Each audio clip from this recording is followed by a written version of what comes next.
અને પુરુષોત્તમ રૂપાલાના નિવેદનથી આ જે મતપૂડો છેડાયો છે તેને ડામવા માટે ઘણી કોશિશ કરવામાં આવી રહી છે. આપણને ખબર છે કે 2 દિવસ પહેલાં ગોંડલમાં એક મહાસભાનું આયોજન કરવામાં આવ્યું હતું, જેમાં ભાજપના નેતાઓ ઉપસ્થિત હતા, પૂર્વ ધારાસભ્ય ત્યાં હાજર હતા, જયરાજસિંહ જાડેજા.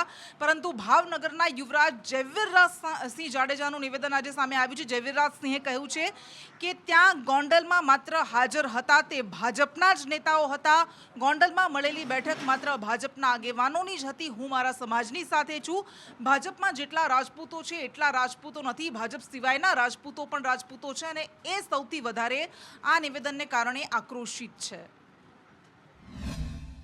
હું એટલું જ કહીશ કે રૂપાલા સાહેબ જેવા એક અનુભવી નેતા, એક રાજકીય વ્યક્તિ, એક સિનિયર સિટીઝન અને કેન્દ્રીય મંત્રી આવા નીચ લેવલના શબ્દ વાપરે એ બહુ દુઃખની વાત કહેવાય. અને સ્વાભાવિક છે કે આખા સમાજમાં જ નહીં પણ અન્ય સમાજમાં પણ ગુસ્સો રહેશે અને વિરોધ પણ થશે. એ ભારતીય જનતા પાર્ટીમાં જેટલા પણ રાજપૂત સમાજના વ્યક્તિઓ છે એ રાજપૂત નથી રહ્યા, હવે એ ભાજપૂત થઈ ગયા છે. પહેલાં ભાજપ પછી રાજપૂત, એ ખોટી વાત છે. મારું સ્ટેન્ડ એ જ રહેશે કે હું મારા સમાજ સાથે છું.